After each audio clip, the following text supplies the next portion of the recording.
আপনাকে আমি 2000 বছরের ইতিহাস এই 20 মিনিটে বলে শেষ করে দেব। কত হাজার বছর? 2000 বছর। ইহুদি কারা? ইহুদি আর বনু ইসরাইল কি এক? উত্তর না। ভালো করে কথাগুলো শোনেন, এগুলো বই পড়তে অনেক সময় লাগবে আপনার, এবং ঘাটাঘাটি করতে অনেক সময় লাগবে, খুব অল্প সময় বুঝে নেন। ইহুদি বনু ইসরাইল এক নয়। বনু ইসরাইল কাদেরকে বলা হয়? ইব্রাহিম আলাইহিস সালামের ছেলে, এক ছেলের নাম ইসমাইল, এক ছেলের নাম ইসহাক। ঠিক আছে? ইসমাইল আলাইহিস সালাম থাকেন মক্কায়, সেখানে তাকে কেন্দ্র করে একটা সভ্যতা। এই বংশে সর্বশেষ নবী মুহাম্মদ সাল্লাল্লাহু আলাইহি ওয়াসাল্লামের জন্ম। তার মানে আমরা বনু ইসমাইল। আমরা কারা? বনু ইসমাইল। আমরা মুহাম্মদ সাল্লাল্লাহু আলাইহি ওয়াসাল্লামের কওম, উম্মাহ। আর এইদিকে আরেক ছেলের নাম হচ্ছে ইসহাক, যিনি থাকেন ওই শামে, ওই প্যালেস্টাইনে, ওই জেরুজালেমে, ওই জায়গায়, ওটা শাম। ঠিক আছে? এবং ওখানে তিনি তার বংশ বিস্তার হচ্ছে। তার ছেলের নাম হলো ইয়াকুব। কি নাম? ইয়াকুব আলাইহিস সালামের আরেক নাম হলো ইসরাইল। ইয়াকুব আলাইহিস সালামের আরেক নাম কি? ইসরাইল। এবং তার সন্তানদেরকে বলা হয় বনু ইসরাইল। তার সন্তান অনেক। এই সন্তানদের মধ্যে একজনের নাম ইউসুফ। ঠিক আছে? তারপরে আসছে পরে ইউনুস। এই বনু ইসরাইলের মধ্যেই দাউদ, মূসা, সুলাইমান, ঈসা ইবনে মারিয়াম। বলা হয় 1,24,000 নবী রাসূলের মধ্যে বেশিরভাগই এখানে এসেছে। তাহলে বনু ইসরাইল বলা হচ্ছে এই কওমটাকে। তা ওদের নাম বনু ইসরাইল থেকে ইহুদি হলো কখন? যখন তারা ঈসা আলাইহিস সালামকে স্বীকার করলো না তখন। ঈসা আলাইহিস সালাম কি তাদের মধ্যে আসেন নাই? সেই ঈসা আলাইহিস সালামকে যখন তারা অস্বীকার করলো, তখন তাদের নাম আল্লাহ পাক এই বনু ইসরাইল থেকে পরিবর্তন করে হাদু দিয়েছেন কোরআনে। কুল ইয়া আইয়ুহাল্লাযীনা হাদু ইন যাআমতুম আন্নাকুম আউলিয়াউ লিল্লাহি মিন দুনিন নাস ফাতামান্নাউল মাউত। আছে না কোরআনে? অনেক জায়গা আছে। আল্লাহ পাক তখন তাদেরকে আর বনু ইসরাইল বলছেন না, বলছেন ইয়াহুদ। কি বলছেন? এই যে নাম আসলো ইহুদি। তো বনু ইসরাইল এবং ইহুদি এক নয়। বনু ইসরাইলরা ভালো ছিল এবং তারা ওই সময়কার মুসলিম ছিল। যখন তারা আল্লাহ পাকের আনুগত্য করেছিল, আল্লাহ পাক তাদেরকে সমৃদ্ধি দিয়েছিলেন, ঠিক আমাদের মতোই। আর যখন তারা আল্লাহ পাকের আনুগত্য করে নাই, পথভ্রষ্ট হয়ে যায়, আল্লাহ পাক তাদেরকে শাস্তি দিয়েছেন। এক পর্যায়ে তারা যখন নবীদেরকে হত্যা করা শুরু করেছিল, অনেক নবীকে হত্যাও করেছে। যেমন জাকারিয়া আলাইহিস সালামকে তারা হত্যা করেছে, ইয়াহইয়া আলাইহিস সালামকে হত্যা করেছে। সূরা ইয়াসিন পড়ে দেখেন, ওখানে একই দিনে 3 জন নবীকে হত্যা করা হয়েছে। পড়ে দেখেন। তো মূল কথা হচ্ছে নাম চেঞ্জ হলো কখন? যখন তারা সত্য থেকে পথভ্রষ্ট হয়ে গেল। ঈসা আলাইহিস সালামকে তারা অস্বীকার করলো, তখন আর বনু ইসরাইল নয়, ইয়াহুদ। এখন তাদের মধ্যে একজন অন্যতম নবী ছিলেন দাউদ আলাইহিস সালাম। কি নাম? বলেন নাম, মুখস্থ করেন। তাদের নাম কি? আচ্ছা, দাউদ আলাইহিস সালাম ছোট, তখন 14-15 বছর বয়স হবে। আল্লাহ পাক মূসা আলাইহিস সালামকে বলেছিলেন, তুমি তোমার সম্প্রদায়কে নিয়ে এই জেরুজালেমে যুদ্ধ করবে। কাকে বলেছেন? মূসা আলাইহিস সালামকে। তুমি মূসা আলাইহিস সালাম তোমার সম্প্রদায়কে নিয়ে এই জেরুজালেমে গিয়ে যুদ্ধ করো। ওখানে আমালেকা নামে একটা সম্প্রদায় আছে, এরা খুবই শক্তিশালী। তবে তোমরা যদি ইমানদার হও, তোমরা এর উপর বিজয় লাভ করবে। এর আগ পর্যন্ত এরা কিন্তু ওখানে ঢুকতে পারে নাই। কথা বুঝতে পারছেন? আল্লাহ পাক শর্ত দিলেন, যদি যুদ্ধ করে জয় করতে পারো, তাহলে তোমাদের এই জায়গাটা তোমাদের। তো মূসা আলাইহিস সালাম বললেন তার কওমকে, চলো যুদ্ধ করি। তো মূসা আলাইহিস সালামের কওম বলছে, ইযহাব আনতা ওয়া রাব্বুকা ফাকাতিলা ওয়া ইন্না হাহুনা কাঈদুন। এই মূসা, তুমি যাও আর তোমার রব গিয়ে যুদ্ধ করো, আমরা এখানে বসে থাকলাম। কথা কি বুঝতে পারেন নাই? মানে এরা কোন কওম? ওই যে ফেরাউনকে ডুবে মরতে দেখেও বিশ্বাস করে না, বাছুর পূজা শুরু করে। আল্লাহ পাক একটার পর একটা নিদর্শন দেখান, তাও অস্বীকার করে। তাওরাত নিতে গিয়েছেন মূসা আলাইহিস সালাম, এসে দেখেন তারা বাছুর পূজা শুরু করেছে। মান্না সালোয়া আল্লাহ দিচ্ছেন, তাও অস্বীকার করে। মৃত থেকে জীবিত করেন, তাও অস্বীকার করে। শেষমেশ বলে বসলো যে ইয়া মূসা লান নুমিনা লাকা হাত্তা নারাল্লাহ জাহরা। হে মূসা, আমরা তোমার প্রতি বিশ্বাস করব না যতক্ষণ না আল্লাহকে সামনে দেখাচ্ছ আমাদের চোখ দিয়ে। এটা সেই জাত যে নবীদেরকে এত কষ্ট দিয়েছে। মূসা আলাইহিস সালাম যখন বললেন চলো, আল্লাহ পাক যুদ্ধের কথা বলেছেন, ওটা যুদ্ধ করে জয় করতে পারলে আমাদের হয়ে যাবে। তো বলছে ওখানে আমালেকা সম্প্রদায় আছে এত বড় শক্তিশালী, তুমি যাও, তোমার রব গিয়ে যুদ্ধ করো, আমরা এখানে বসে আছি। আর আমাদের নবী মুহাম্মদ সাল্লাল্লাহু আলাইহি ওয়াসাল্লাম যখন বদরের মাঠে 313 জনকে নিয়ে পরামর্শ করছেন কি করব, যুদ্ধ করব কি না, তখন আমাদের মুসলিম সেনা বাহিনীর মধ্যে যে সাহাবীরা ছিলেন, সাদ বিন মুয়াজ রাদিয়াল্লাহু আনহু, তিনি বলছিলেন, ইয়া রাসূলুল্লাহ সাল্লাল্লাহু আলাইহি ওয়াসাল্লাম, আপনি আমাদেরকে নিয়ে বদরের মাঠ কেন, যদি উত্তাল সাগরেও ঝাঁপ দিতে চান আমরা সেখানেও ঝাঁপ দিব ইনশাআল্লাহ। কত পার্থক্য, তাই না? তিনি বলছিলেন যে আমরা সেই কথা আপনাকে বলবো না যেই কথা মুসার কওম মুসাকে বলেছে, বরং আপনি যদি আদেশ করেন আমরা উত্তাল সাগরেও ঝাঁপ দিতে পারি। এমনি এমনি তো বদরের যুদ্ধ আসে নাই, বিজয় আসে নাই, এইসব ইমানের কারণে এসেছে। এখনো কি এই মাজলুম ভাইরা উত্তাল সাগরে ঝাঁপ দেয় নাই? তারা তাই করছে। ওইদিকে আসছি আমি পরে, এই জায়গাটা একটু বোঝেন। তো যুদ্ধ তারা করলো না, যুদ্ধ করলো না। আল্লাহ পাক শাস্তি দিলেন। কি শাস্তি? 40 বছর আল্লাহ পাক ওদেরকে একটা জায়গায় ঘুরপাক খাওয়ানো শুরু করলেন। সকালে উঠে একটা পাহাড়কে কেন্দ্র করে ঘুরতো, সন্ধ্যায় এসে আবার সেই জায়গায় থেমে যায়। এটাকে বলা হয় তিহ উপত্যকার 40 বছরের শাস্তি। সূরা বাকারার মধ্যে দলিল আছে। এবার মুসা আলাইহিস সালামের জীবনটা শেষ, উনার হায়াত শেষ, উনি চলে গেলেন আল্লাহর কাছে। পরবর্তীতে নবী হলেন ইউশা বিন নুন। কি নাম? ইউশা বিন নুন। মনে রাখার চেষ্টা করেন, ভুলে যান না আবার। ইউশা বিন নুন একজন নবী। এবার ইউশা বিন নুনের সময় ওই বনু ইসরাঈলী বলছে যে আমরা যুদ্ধ করতে চাই, ওই জায়গা আমরা দখল করতে চাই। আমিন। এখন আসেন, কোন জায়গা ভাই? কোন জায়গা যুদ্ধ করতে চায়? আচ্ছা, জেরুজালেম নিয়ে এত কথা কেন জানেন? কারণ এই জায়গাটা শেষ জামানার সবচেয়ে ইম্পর্টেন্ট জায়গা। শেষ জামানার সবচেয়ে ইম্পর্টেন্ট জায়গা 3টা, মুখস্থ করেন। কয়টা? এক হচ্ছে জেরুজালেম, 2 হচ্ছে মক্কা মদিনা, জানেন, আর 3 নাম্বার হচ্ছে কনস্ট্যান্টিনোপল। কনস্ট্যান্টিনোপল মানে কুস্তান্তুনিয়া। কোথায় এটা? তুরস্কে। আরেকটা জায়গা আছে, এটাও অনেক বেশি ইম্পর্টেন্ট, সেটা হলো খোরাসান। সেটা কি? খোরাসান। এই 4টা জায়গার কথা মাথায় রাখবেন না। পুরো বিশ্বের এই প্রেক্ষাপট এই 4টা জায়গাকে কেন্দ্র করে ঘুরতে থাকবে, এবং এর সেন্টার হার্ট হচ্ছে জেরুজালেম। কারণ কিয়ামত ততদিন পর্যন্ত হবে না যতদিন এই জেরুজালেম মুসলিমদের দখলে না আসছে, এবং এই জেরুজালেম থেকে ইমামুল মাহদি ঈসা ইবনে মারইয়াম বিশ্ব শাসন না করছেন, ততদিন পর্যন্ত এই পৃথিবীতে কিয়ামত হবে না ইনশাআল্লাহ। বুঝতে পারছেন কথা? আচ্ছা, তো ইউশা বিন নুন এখন বলছেন যে আচ্ছা তোমরা তো আবার যুদ্ধ করতে যাচ্ছ, মুসা আলাইহিস সালামের সময় তো যুদ্ধ করতে বলা হয়েছিল, করো নাই। এখন যদি আবার যুদ্ধের কথা বলা হয়, যদি তোমরা আবার পালায় যাও, তখন তারা বলছে ওয়ামা লানা আল্লা নুকাতিলা ফি সাবিলিল্লাহ, কেন আমরা আল্লাহর রাস্তায় যুদ্ধ করব না? ওয়াকাদ উখরিজনা মিন দিয়ারিনা, আমাদেরকে আমাদের বাড়িঘর থেকে বের করে দেওয়া হয়েছে, ওয়া আবনাইনা, আমাদের সন্তান থেকে বিচ্ছেদ করানো হয়েছে, কেন যুদ্ধ করব না? অবশ্যই যুদ্ধ করব। তো বলছি ঠিক আছে, তাহলে আমি আল্লাহর কাছে দোয়া করলাম। হ্যাঁ করেন।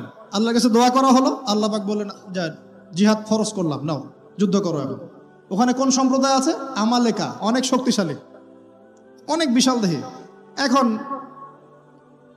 যুদ্ধের আয়াত ফরজ হওয়ার পরে এখন বনু ইসরাইল বলছে আচ্ছা আমাদেরকে একটা নেতা নিযুক্ত করে দিন, তাহলে সেনাপতি নিযুক্ত করুন। সেনাপতি লাগে কি লাগে না? লাগে না? আচ্ছা,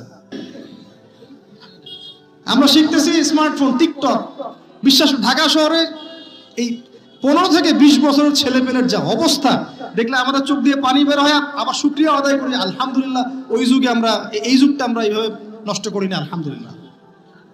কি একটা অবস্থা! এদের অর্ধেকের সাইকোলজি নষ্ট করে দিয়েছে বিভিন্ন মুভিজ, সিনেমা। এখনকার অনেক মুভিজে দেখায় যে সে গ্যাংস্টার হচ্ছে, গ্যাংস্টার হওয়াটা একটা প্যাশন।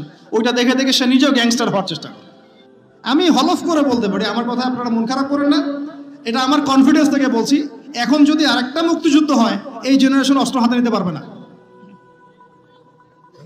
ওই অস্ত্র হাতে নিবে ওই যাদের বয়স 40, ওই 50, এরাই। আমাদের এই যে কিশোর গ্যাং, টিকটক জেনারেশন আর যুবক সমাজকে আপনি খুঁজেই পাবেন।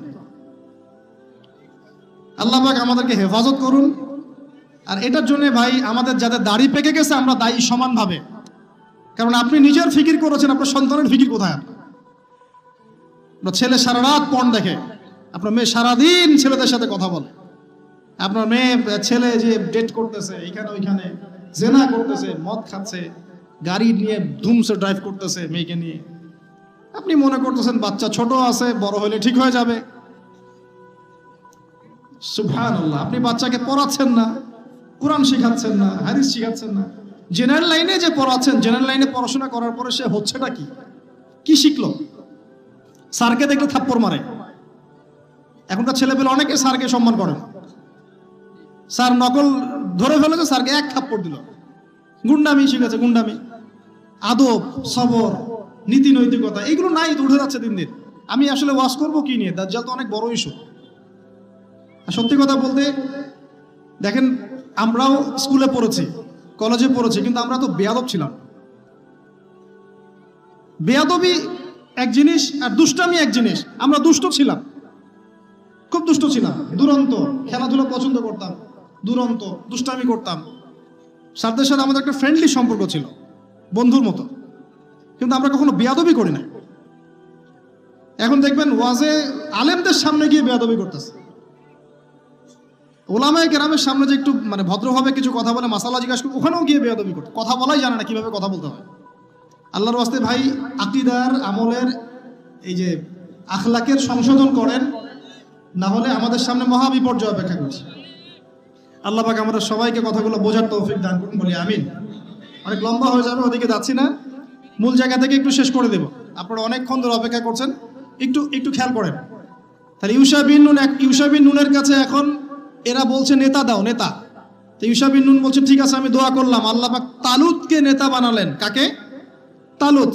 এখন বনু ইসরাইল বলছে ওর নেতৃত্ব আমরা মানি না। কেন মানো না? যে ওর তো টাকা পয়সা নাই, ওর তো স্ট্যাটাস নাই। ওই যে আমাদের কাছে নেতৃত্বের মানদণ্ড যেগুলা, আমরা টাকা পয়সা দেখে নেতা বানাই না। আপনার টাকা নেই, আপনি নেতা হতে আসছেন কেন? আপনার স্ট্যাটাস নাই, আসছেন কেন? ও বনু ইসরাইল একই কথা বলছে, ওর তো টাকা নাই, স্ট্যাটাস নাই, নেতা হবে কেন? তখন আল্লাহ পাক বলছেন যে ওয়াজাদাহু বাসতাতান ফিল ইলমি ওয়াল জিসম। আল্লাহ পাক তো তালুতকে দুটো কোয়ালিটি দিয়েছেন। আল্লাহ পাক তাকে শারীরিক শক্তি দিয়েছিলেন এবং জ্ঞান দিয়েছেন, প্রজ্ঞা এবং জ্ঞান দিয়েছেন। তার নেতৃত্বের মানদণ্ড কয়টা এখানে পেলেন? দুটা। শারীরিক শক্তি থাকতে হবে ঠিকঠাক, ফিজিক্যালি স্ট্রং না হলে তো সে ডিল করতে পারবে না। আর মেধা থাকতে হবে, জ্ঞান। তা আসলে কি এই দুইটা এখন নেতৃত্বের মানদণ্ড? সুবহানাল্লাহ। অদ্ভুত সিস্টেম বিশ্ববাসীকে দেওয়া হয়েছে। বিশ্ববাসীকে একটা অদ্ভুত সিস্টেম দেওয়া হয়েছে। একজন মেজর, একজন কর্নেল, একজন বিসিএস ক্যাডার মানুষ এমন একজন মানুষকে স্যালুট করে যে মানুষটা অক্ষর জ্ঞান নাই, নামও স্বাক্ষর করতে পারে না, এবং সে বিভিন্ন জায়গায় দুর্নীতি করে আসছে, টাকা পয়সা লুটপাট করে আসছে। একজন বিসিএস ক্যাডার এবং একজন আর্মি অফিসার, একজন জেনারেল, একজন মেজর তাকে স্যালুট করতেছে। কি সিস্টেম! অথচ তার চাইতে এই ব্যক্তি নেতৃত্ব পাওয়ার অনেক বেশি যোগ্য। জ্ঞান তার আছে এবং শারীরিক শক্তি তার আছে, তার প্রশিক্ষণ আছে, সবকিছু তার মধ্যে আছে। কি সিস্টেম বিশ্ববাসীকে দেওয়া হয়েছে! সুবহানাল্লাহ। আমি ফিলোসফিও পড়েছি অনেকদিন। অ্যারিস্টটল এবং প্লেটোদের যুগে এটাকে বলা হতো দি কমিউনিটি অফ ফুলস। একটা পড়ে দেখবেন, স্যার সলিমুল্লাহর লেখা অনেকগুলো বই আছে, এর মধ্যে পড়ে দেখেন।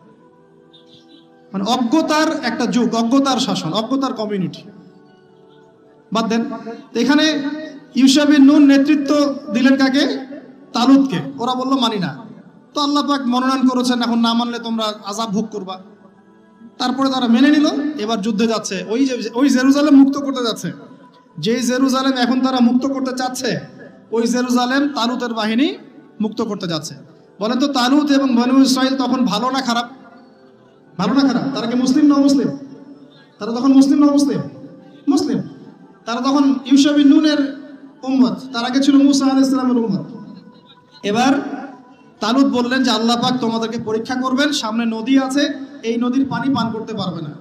যদি পান করো তাহলে তোমাদের নাম কাটা, তোমরা আর যুদ্ধে অংশগ্রহণ করতে পারবে না। ফামান শারিবা ফালাইসা মিন্নি। যে ব্যক্তি এখান থেকে পানি পান করবে সে আমার অন্তর্ভুক্ত না।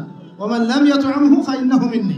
যে ব্যক্তি এখান থেকে পানি পান করবে না সে আমার সাথে যুদ্ধে যেতে পারবে। ইল্লা বিগুরফাতিন বিয়াদি। মানে এক অঞ্জলি পানি শুধু পানি পান করতে পারবে, এক অঞ্জলি পানি, এতটুকু, এর বেশি না।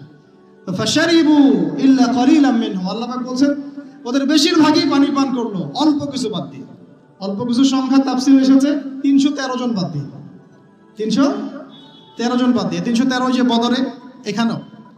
তো এবার এই 313 জনকে নিয়ে তালুত এগিয়ে গেল। গিয়ে দেখলো বিশাল বাহিনী, বাপরে বাপ, একদম আমালেকা সম্প্রদায়ের। সেখানে নেতৃত্ব দিচ্ছে ওদের সেনাপতি, তার নাম জালুত। কি নাম? জালুত। এবং এই জালুতের বাহিনী দেখে মুসলিম বাহিনী বলছে যে লা তাকাতা লানা বিজালুতি ওয়া জুনুদি, এই জালুতের বাহিনীর সাথে পেরে ওঠার ক্ষমতা তো আমাদের এখন হবে না। কিন্তু যারা ভেবেছিল যে আল্লাহর সাথে সাক্ষাৎ করতে হবে, যাদের ঈমান দৃঢ় ছিল, তারা বলেছিল কাম মিন ফিআতিন কলিলাতিন গালাবাত ফিআতান কাসীরাতান বিইذনিল্লাহ, তোমরা ভয় পেও না, আল্লাহর হুকুমে বহু ছোট ছোট দল বড় বড় দলের উপর বিজয় লাভ করেছে। এটা তারা বলে একটা দোয়া করলো, এই দোয়াটাও শিখে নেবেন। তারা একটা দোয়া করলো, তারা বললো রব্বানা আফরিগ আলাইনা সাবরান ওয়া সাব্বিত আকদামানা ওয়ানসুরনা আলাল কওমিল কাফিরিন। আর আল্লাহ পাক বলেন ফাহাজামু বিইذনিল্লাহ, আল্লাহ পাকের হুকুমে তারা এই মাত্র 313 জন নিয়েই জালুতের বিশাল বাহিনীকে পরাজিত করল। বুঝতে পারছেন? এবং এই বাহিনীতে দাউদ আলাইহিস সালামও ছিলেন, তখন তিনি ছোট। এই জালুতকে হত্যা করেছে দাউদ আলাইহিস সালাম। হ্যাঁ, ওয়াকাতালা দাউদ জালুত, দাউদ আলাইহিস সালাম জালুতকে হত্যা করলেন। কিভাবে হত্যা করলেন সেটা আসছে, যে এই গুলতি নিক্ষেপ করেছিল দাউদ আলাইহিস সালাম, আর তার চোখে গিয়ে লাগে জালুতের, এতেই জালুত মারা যায়। তো এখন মূল কথাটা হচ্ছে, দেখুন এই বনু ইসরাইল এই যুদ্ধে জয়লাভ করে এই বাইতুল মুকাদ্দাস বা জেরুজালেম জয় করলো। এই যে তারা প্রথমবার এখানে ঢুকলো, এর আগ পর্যন্ত কিন্তু ঢুকতে পারে না। এবার আল্লাহ পাক তাদেরকে বললেন, তোমরা এখানে যদি আমার আদেশগুলো মেনে চলো, এই জায়গা তোমাদেরই, তোমরা এখানে থাকবে। কিন্তু যদি তোমরা আদেশ না মানো, আমার বিরুদ্ধাচরণ করো, তোমাদেরকে এখান থেকে বের করে দিব। আর আল্লাহ পাক এটা বলেও দিলেন, লা তুফসিদুন্না ফিল আরদি মাররাতাইন, তোমরা কিন্তু 2 বার সীমা লঙ্ঘন করবা, আমি কিন্তু সতর্ক করছি তোমাদেরকে। কয়বার? 2 বার। এবার দাউদ আলাইহিস সালামের সময় তারা খুব সুন্দর ছিল, একদম রুলিং স্টেট। বলা হয় যে দাউদ আলাইহিস সালামের সময় তারা ওই জেরুজালেম থেকে বিশ্বকে শাসন করেছে। ঠিক আছে? দাউদ আলাইহিস সালামের পরে আসলো তার ছেলে সুলাইমান, নাম কি? সুলাইমান আলাইহিস সালাম। এই সময় আরো সমৃদ্ধি লাভ করলো, এত সমৃদ্ধি যে বাতাসের উপর নিয়ন্ত্রণ। জিনরা ডুবুরির কাজ করে পাথর এনে দেয়, জিনরা ডুবুরির কাজ করে মণিমুক্তা এনে দেয়। জিনদেরকে দিয়ে এই যে বাইতুল মুকাদ্দাস তিনি নির্মাণ করালেন আবার, তাই না? এই যে বাইতুল মুকাদ্দাসের কথা বলছে,